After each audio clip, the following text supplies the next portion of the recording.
All right. It's a little bit closer to the fight time than I really would normally be doing this because it's a Friday. Of course, fights are on Saturday, but UFC 271 Adesanya versus Whittaker. Sorry. Had a bit of a burp there.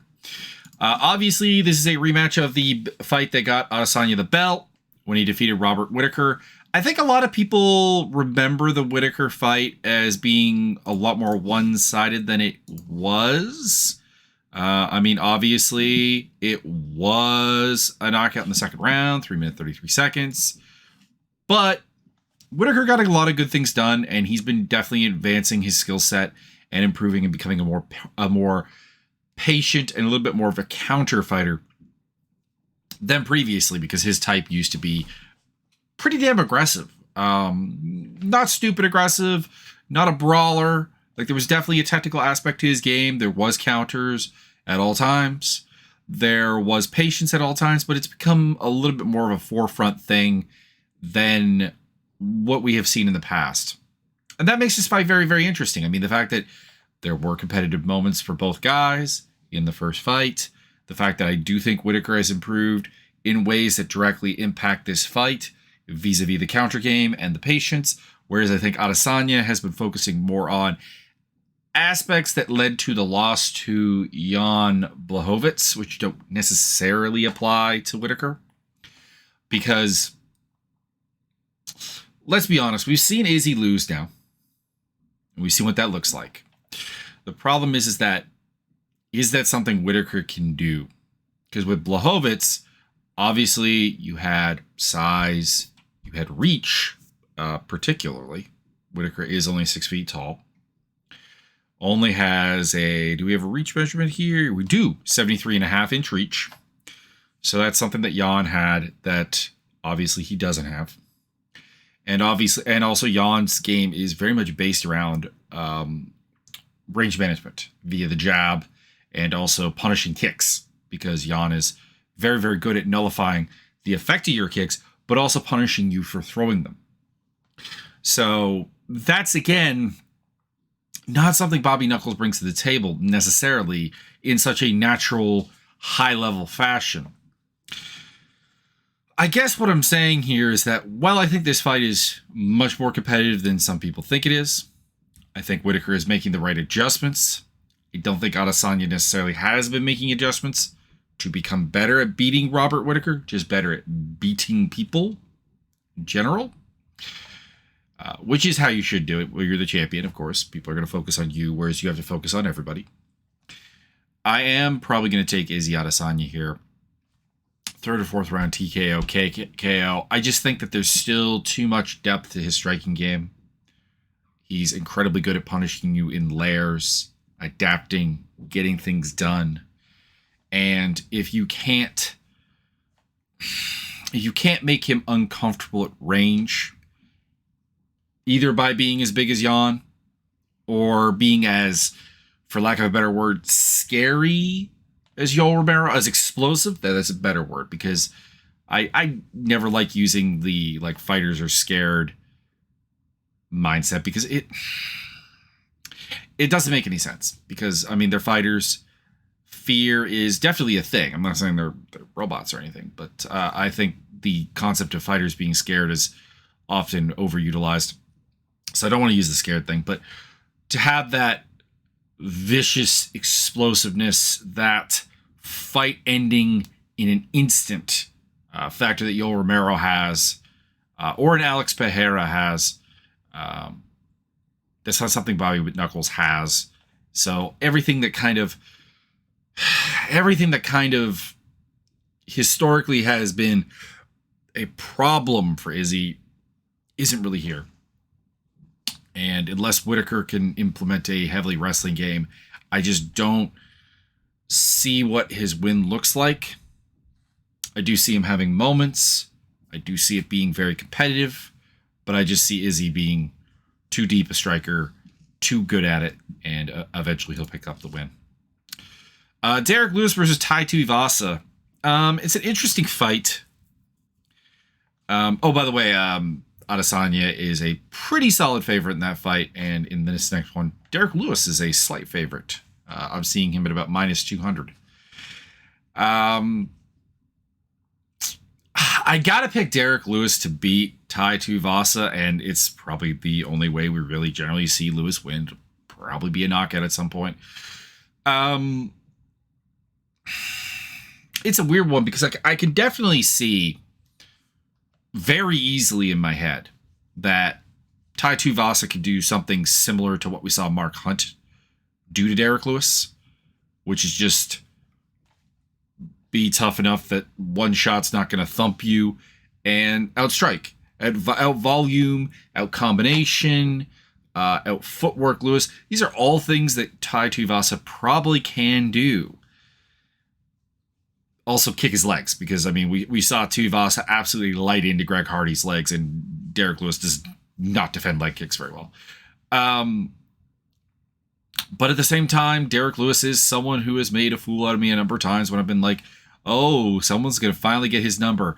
And then they don't. And as a result, I do have to continuously say that I'm probably going to pick Derrick Lewis until we see a consistent way of beating him, or someone who can just be indestructible.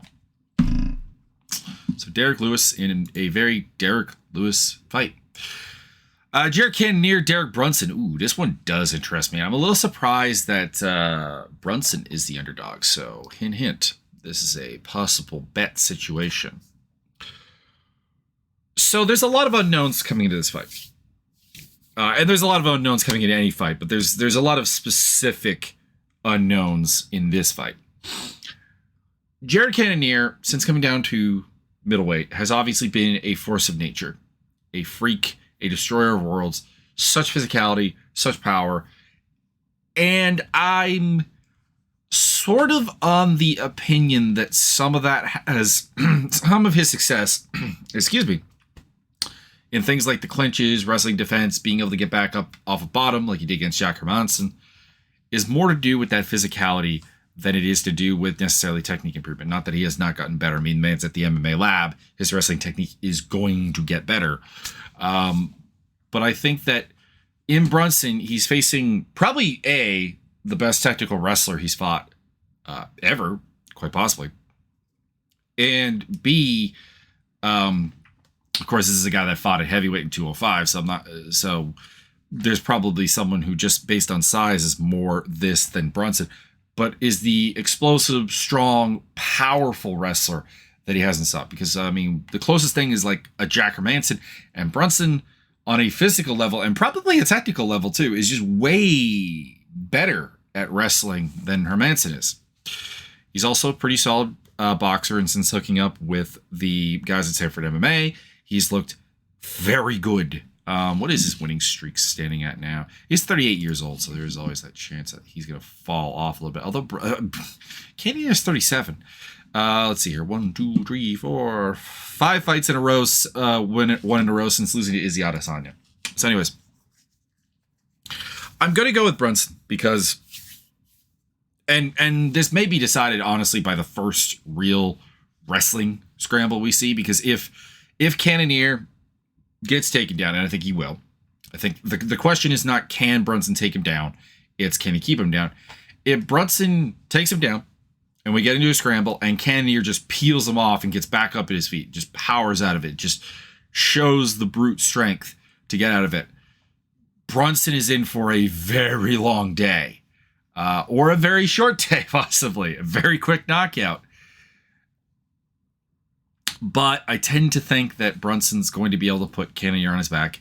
He's going to have success keeping him there, more so than we've seen from most people.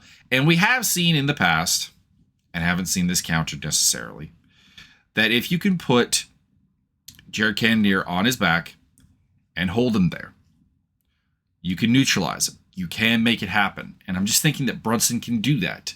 I'm thinking that Brunson wins this fight, probably gets the winner of Whittaker Adesanya, because the only other real fight they had set up to determine a number one contender was that Sean Strickland Jack Hermanson fight, which was not lighting the world on fire at any point.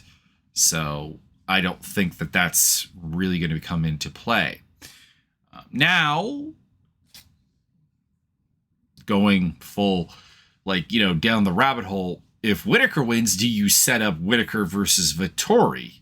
Could be, I guess, a problem. But I think you need to get Vettori a little bit more heat that he currently has to make that work. Alexander Hernandez, Anatomicano. Now, I had initially saw this was going to be Marcelo Rojo versus Kyler Phillips' spot. I'm happier that this would be the fight because I really don't like Rojo versus Phillips as a main card fight. And the reason is not that I'm not a fan of either guy. I think Kyler Phillips has a bright future. I think Rojo has some top-notch action fighterness. But it seemed like a bad fight to have on the main card. So instead, we get Alexander Hernandez versus Anatomicano, it appears. And these are two guys that are both in a weird spot in their career. They're both guys who are very physically talented, Hernandez particularly so.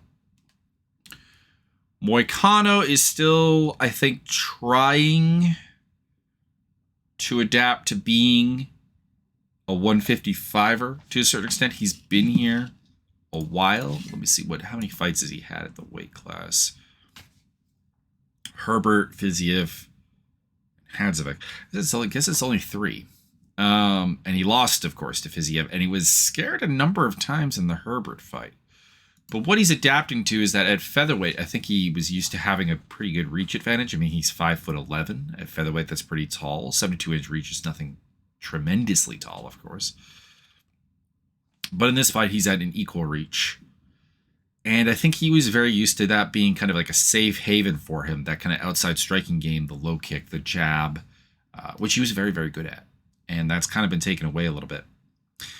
For Hernandez, I think he's trying to find the right balance of aggression and to a degree wildness, along with what's the word I'm looking for? Patience and caution. To a degree, I guess you're similar to the Whittaker question. And I don't think he's found that happy median yet. I don't think he's entirely comfortable. I'm going to go with Moicano. I think he has a deeper technical bag. I think that his particular lack of comfort won't necessarily be on display here, because while they do have an even reach, I think he has an effectively longer reach. Hernandez, not necessarily the greatest fighter from the outside. He's a guy who wants to push into the pocket. I think that's the kind of fight game that Moicano is comfortable handling. And I think Moicano will be able to kick the legs, will be able to get the jab going, will be able to get his combination punching going. If it goes to the ground, I think he is a slightly better grappler. I am going to go with Anatomicano. Probably by decision. I just don't think... I don't really believe him as a finisher at 155. Nasrat Haqparast versus Bobby the King Green. I would like to give a really deep, detailed analysis of this fight, because I think these are two fighters that 100% deserve that kind of analysis. But at the same time, it also is a fight that kind of distills down to one thing. Haqparast is a guy who is very good on the surface. There's a shell of skill at range, in the clinch, in the pocket, on the ground, everything. Everything is fine first level. But once you start scratching the surface, there are some significant gaps to exploit. And Bobby the King Green is all the depth. This is a shallow end of a backyard pool versus the deep end of an Olympic diving pool when it comes to particularly the boxing technique. And I think Bobby Green will probably have some problems early, because Haqparast gives a lot of people problems early.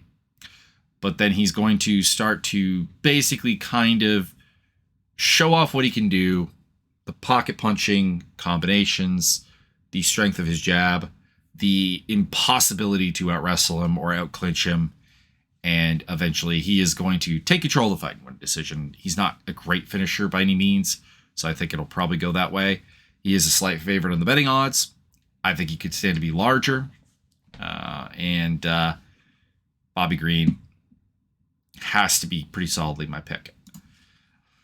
Andrei Arlovski versus Jared Vanderaa. This is a bit of a weird fight because Vanderaa is coming off a loss and is 1-2 in his last 3, and Arlovski's on a 2-fight winning streak. So this is a bit weird matchmaking here. But at the same time, it's Arlovski. You do with him what you want. It's kind of weird to say this because, of course, Arlovski has this history of being very, very chinny. Not necessarily a theory I ever had subscribed to. I thought personally that basically every knockout on Arlovski's record was something that would have knocked out anyone. Like the nuke hand that Fedor hit him with, anyone's going down off that. The Tim Sylvia where he runs right into the counter punch, anyone's going down off that. The Pedro Hizzo knockout, anyone's going down off that. So I've never actually particularly subscribed to the idea that Arlovski's chinny, but it's kind of weird to think that a guy who was labeled as chinny 20 years ago, pretty much at this point, maybe not quite 20 years, but pretty damn close, 17 probably, is still here and is remarkably hard to actually knock out unless you have very good one-punch power or you have very, very good boxing. Vanderaa is an okay boxer. He has pretty reasonable power, but it's not up to the stuff to handle Arlovski, I don't think. I mean, Chase Sherman's probably a more scary KO guy. Carlos Felipe's on par. Felipe Lins is probably a better knockout artist as well. Even someone like a Ben Rothwell, despite being very faded at this point, probably is more of a threat to Arlovski than a guy like Vanderaa. So I'm going to go with Andrei Arlovski to win a decision, to do his thing, and continue to be a guy who is going to pick off the guys pretty much in the bottom half of the heavyweight division and be the gatekeeper towards the upper half. A very expensive one, but a gatekeeper nonetheless. Roxanne Modafferi, Casey O'Neill. This is Roxy's retirement fight. I am a big Roxy fan. This is probably my underdog of the day pick right here because I've seen Roxy's highs plus 350 on betting lines. Now, I know Casey O'Neill is the up-and-comer here. I know she's undefeated. I know she has looked quite good. But my thing is that her UFC run right now has been Shayna Dobson, Laura Procopio, and Antonina Shevchenko. And before that, there's not much on the regional scene that she beat. And the thing is that Roxanne Modafferi is a lot deeper of a grappler than everyone that I just mentioned. Her historical problems are physicality, and let's be honest, the fact that she's pretty much blind at range. But O'Neill likes to grapple, likes to go to the ground, and hasn't dealt with someone with the depth of Modafferi's grappling game. And she doesn't have the physicality that has historically given Roxy troubles with people because she's not necessarily a physical specimen. There is nothing that says Casey O'Neill is not up to this task, to be clear. But it's one of those things where I haven't seen her deal with someone this deep of a grappler pool. This type of person who's going to be potentially the better grappler, the deeper grappler, the smarter grappler.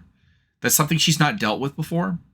And I think I'm kind of under the opinion that like Roxy in her last fight is going to be very up for this because that's just, I think, her personality type. Yes, she's on a 2-fight losing streak, Talia Santos and Viviana Rojo, but both of those girls are much more physically imposing than Casey O'Neill. And I'm taking Roxy by decision.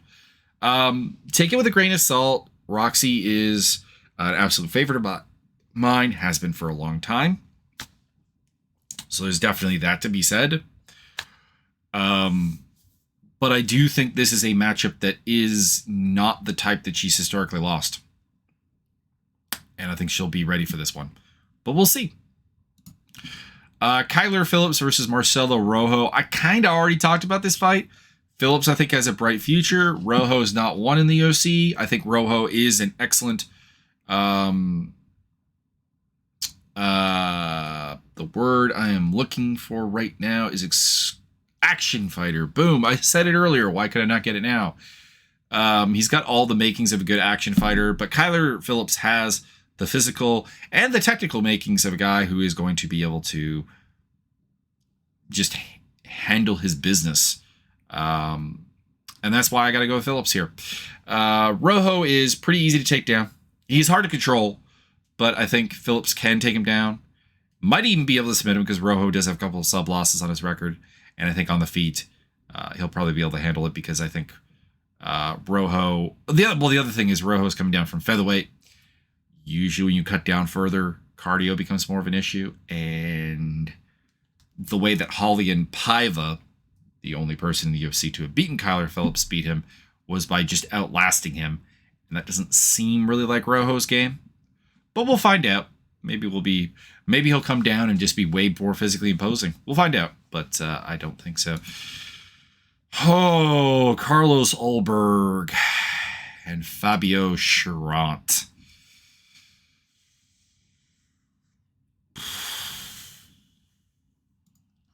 Very seldom has there been a fight that I've felt that is two guys less prepared to be in the UFC.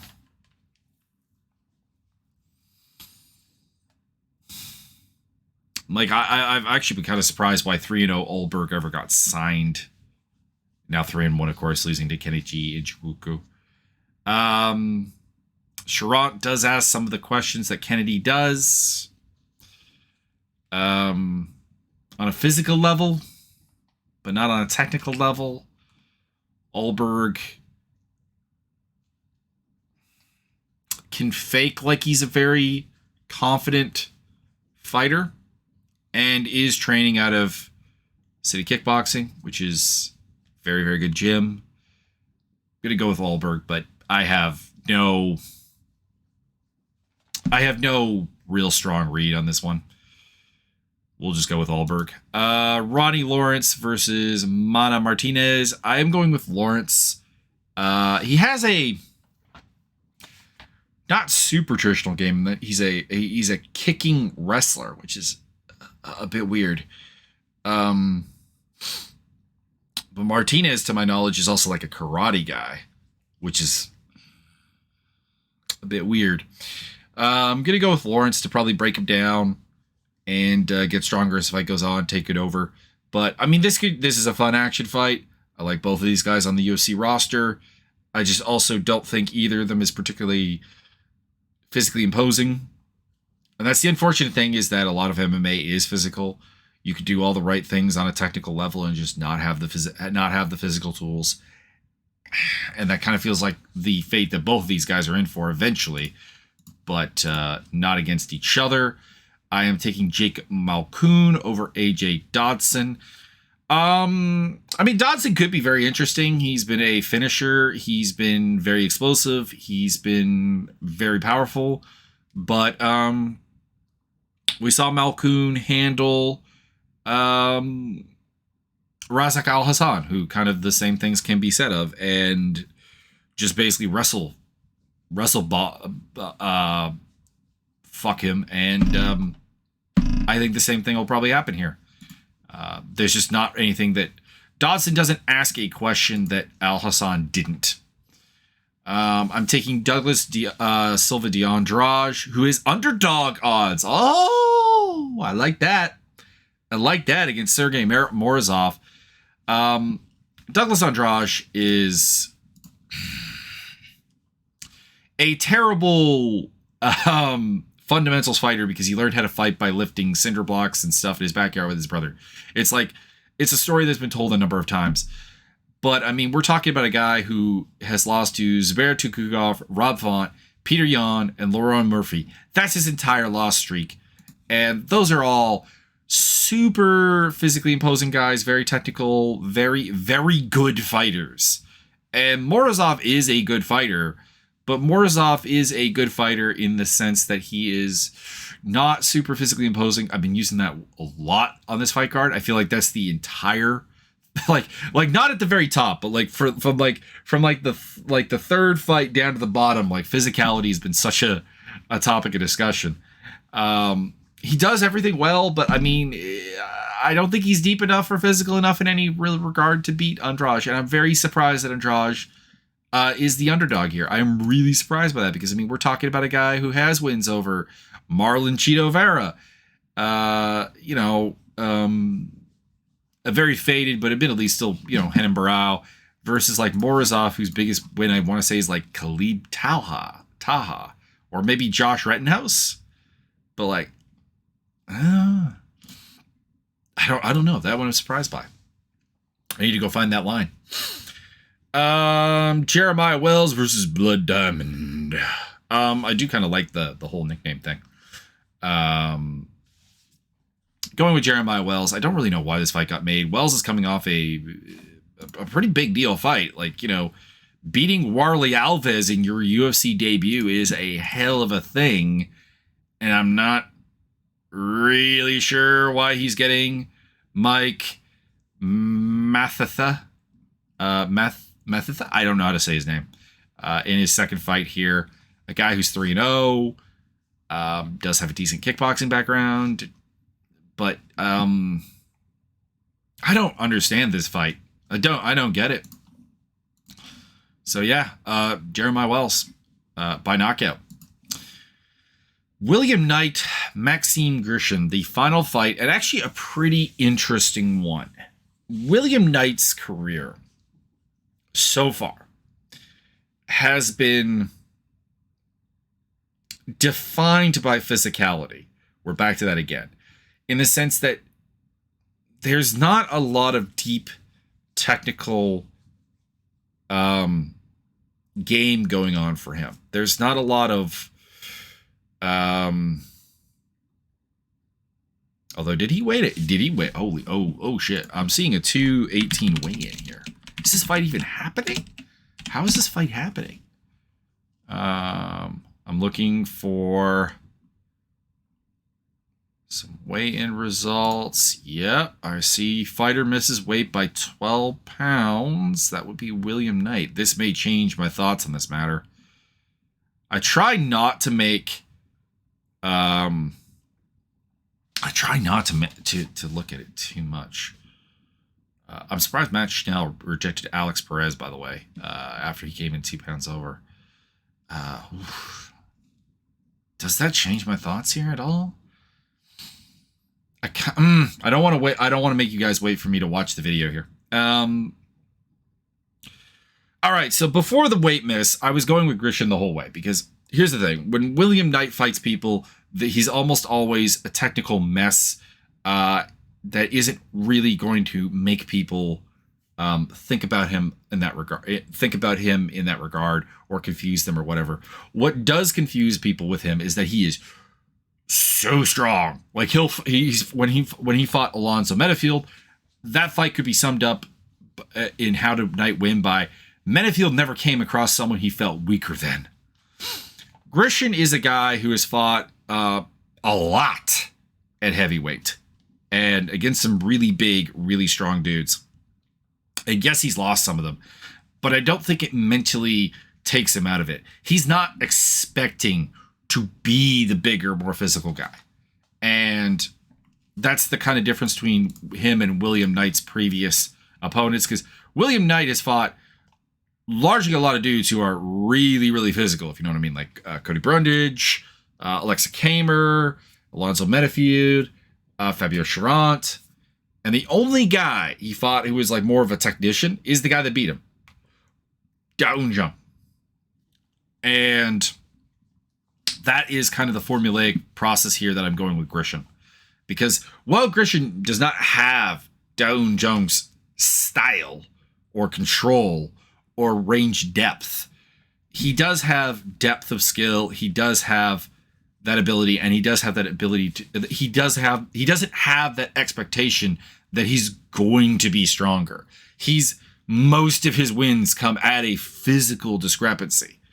And right now, what Knight is physical. But, I mean, this 218-pound weigh-in is all kinds of a spanner in the works. But yeah, Grisham at 6'3" should have the reach to confound the very short for 205 or 5'10 William Knight. He does have the footwork. He will throw himself into bad spots and trouble, but I think he'll survive it, and he'll probably pick up the win. Probably by decision, because I don't see how you finish William Knight if you're maxing Grishim, but that's about it. So there we go. That's the fight card. It's a pretty good one. I'm looking forward to it. Every fight on the card here has a purpose and a nice storyline, except for Alberg versus Sherrod, which is just... It's a case of two dudes who got signed too early. I just don't think they're ready. But we'll see what happens with them. So enjoy.